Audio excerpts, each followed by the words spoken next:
Y'all know how I do. I be leaving for a little bit, but I always come back with the updates. Like, you know, always count on that. So I'm just gonna jump right into it and talk about what's been going on. We'll start off with December.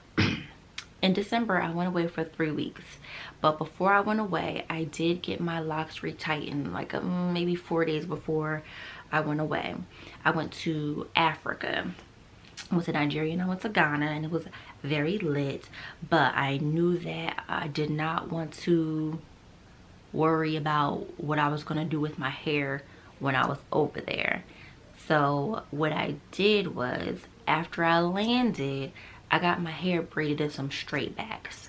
Cause y'all know the Africans down there, they don't be playing. Like, they will really cornrow your hair for like $5. So I could not pass up the opportunity to get my hair braided because of the convenience and everything like that. So I did end up putting a wig over my Meek Mill braids. Say what you want, I don't care. I wore a wig. Don't be mad at me, or you be mad at me. Either one, I don't care, because this is the reason why I got Sister Locks. I got Sister Locks for versatility. So I like the fact that I'm able to just braid my hair up and put a wig on occasionally when I feel like it. And especially since I'm having the issues with, you know, my locks not being really uniform. I got short locks and some places long locks and some places. Just for styling purposes and easy convenience, I threw on a wig. And I liked it. I do it again, okay? Not actually do it again. I actually really liked it. It was very convenient and very like easy.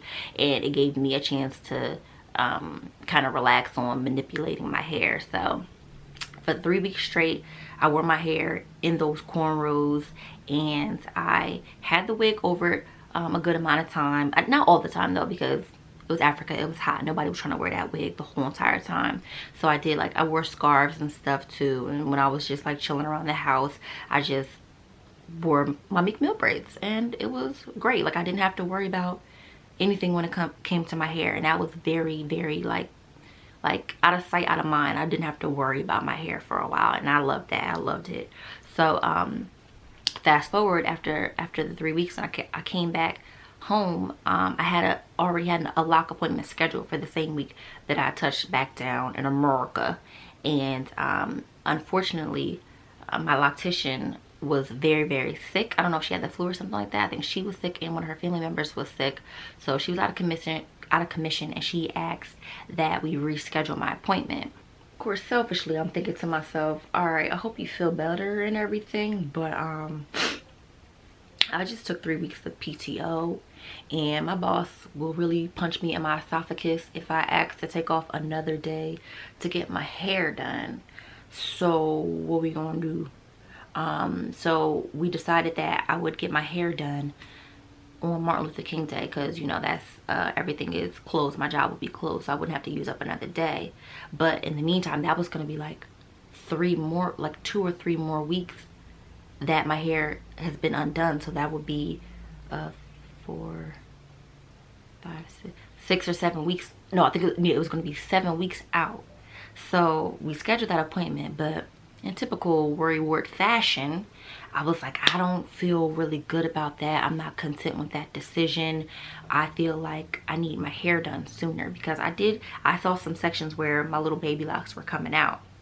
And that was just making me a little edgy, because I know that my hair has been growing back and has been doing well. And to keep it on that path, I wanted to just continue with the regimen that I was on. And I didn't want to get caught up in a situation where I would have to be sitting getting my hair done all day, putting these little baby locks back in. So what I did was, I reached out to my aunt, and I got information on her loctician. And she told me that her loctician was not taking on any new clients, but there was somebody in her shop that was. So I reached out to the shop, and sure enough, the information that my aunt gave me was correct. Her loctician couldn't squeeze me in, but another loctician could, and I think she was a newer loctician. So in my mind, I'm like, all right, here are the cards that are in my hand. I could wait for my loctician another 2 or 3 weeks and just deal with my busted hair, go back to work looking like Rasputia in the hair. Or I could take a risk, go to another loctician. This would probably be like the 4th loctician that I've been to, and she's new at that. So I was really back and forth, waiting to be busted, try a new loctician and be busted. Like y'all, I was really going back and forth with this decision, and it was actually kind of stressing me out a little bit. But in the end, I did end up scheduling an appointment with the new loctician for the next day. So I walk in the spot, and I had a scarf over my head. So I walked in the spot, took my scarf off, and I'm like, all right, before we get into it, I'm about to let you know this is about to be a hot mess. Like, so she looks at my hair and she's just like, okay, all right. Like, you can see that she wasn't trying to be like overwhelmed in the face, but she looked like, what did I sign myself up into? So she even calls the other loctician, the loctician who's been doing it longer. She calls her into the room and was like, I just want you to look at this real quick and get a little second opinion on this. So they are both looking at my hair. I'm telling them the story from A to B about the first set of locks I had, the second loctician that I went to, and how I'm at a third loctician who I actually like, but she just wasn't able to squeeze me in. And they're like, okay, so we just gonna do your hair. We're just gonna put the locks in and retighten your locks. We're not gonna do anything new. We're just gonna get you straight, so when you're able to go to your next your loctician, everything is just in order. We're just gonna clean you up. That's it. We're not gonna do nothing extra. And I'm like, boom, that's what I want. Appreciate you. Don't do nothing new. Don't tell me about my grid. Don't tell me about the size of my locks. Just retighten my hair. So while she's doing my hair, we get into a little bit more detail about everything that I've experienced. And she's just like, and I'm talking about my former loctician, the second well, I talked about all of them, but in this case I was talking about the second loctician, and the one who I was paying like $400 a month and I wasn't getting what I needed. And she was going off. She was so mad, and she wanted to know who the loctician was. And of course, y'all know how I am by now. I'm not gonna go around dropping names if I don't have anything positive to say. So I was like, oh, it's just another loctician, loctician in New Jersey. I'm being very vague. And she goes, I feel like I know who you're talking about because I've heard this story several times before. And I'm like, oh, well, I don't know, maybe, but I can't confirm or deny. And so I'm just telling her, like, at this point I was telling her that every 2 weeks I was getting my hair done, and I was getting like the front done and then the back and then the front and then the back. And she just starts going off because she was just like, so you're paying full price for a service when you're only getting half of it done.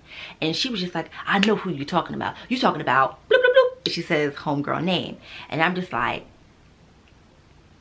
I can't say no. I'm not no liar. But I'm just like, that could be who I'm talking about. And she gets so irate. Like, she calls in the other loctician and was like, her former loctician was so and so, and she was like, this is like, somebody needs to report her. Like, this is something that nobody should be dealing with anymore. Like, and it's just a repetitive thing. Y'all need to get together and just start reporting her at this point, because this is just is ludicrous.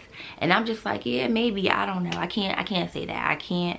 In my heart, I don't want to believe that she was scamming me, although I don't believe what she was doing was the best for me. I don't want to believe that she was scamming me, so I'm not going to be the one to report her. I just want somebody who's going to be able to do my hair.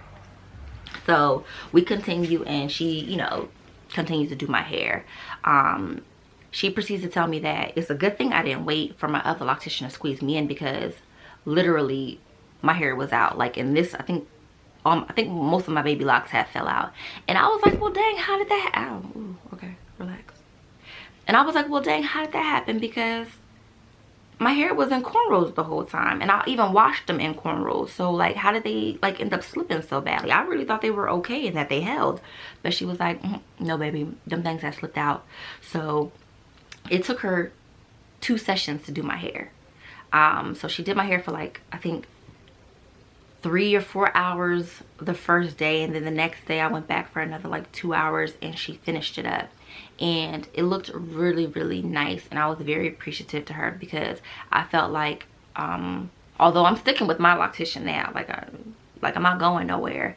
I did feel like she took really good care of me, and she did what I asked her. Another thing I liked about this this loctician that I went to, I'm gonna call her my backup loctician because I think that's what she's gonna be. She's gonna be my backup loctician.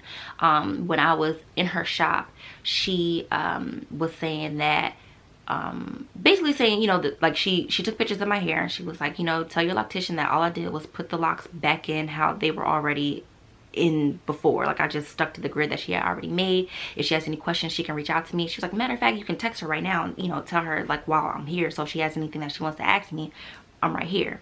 So I did send my loctician a text message. I let her know that I was like, look, I'm gonna cancel the appointment that we had made for the 20th because I did need to get my hair done. Like I'm not even joking with you. I'm not trying to be extra, but my hair was looking fugazi crazy, and I had to get it done immediately.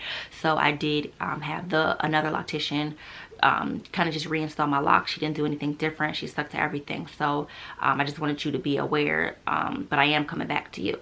And she was like, oh girl, that's no problem, because she's very cool like that. She's like, you know, her goal is to have my hair looking right and always in good sister lock standing, so that the next person can jump in if need be and not be able to talk crazy.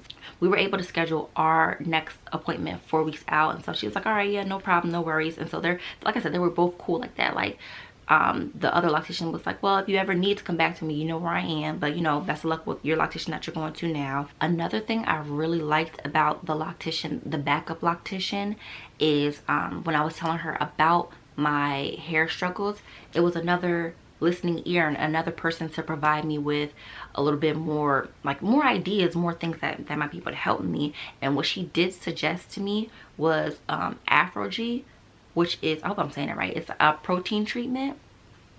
So I did look that up, and somebody with Sister Locks made a video about it, and they were swearing by it. I can't remember the name right now, but I'll look at it and I'll drop the name in there.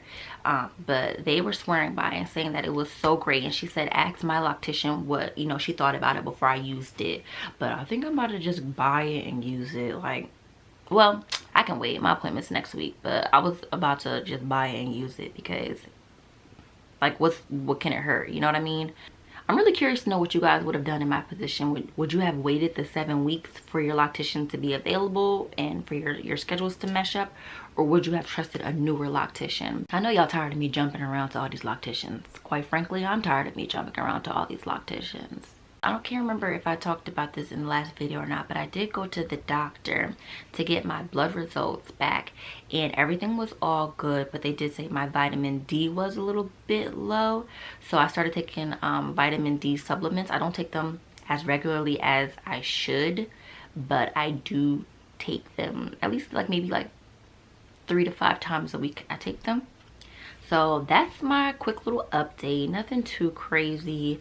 My locks are still, I feel like they're still kind of in right now. Like I said, my appointment's next week. I always feel like my locks are in, but they be like, no, they all out. And I'm like, but I can feel them.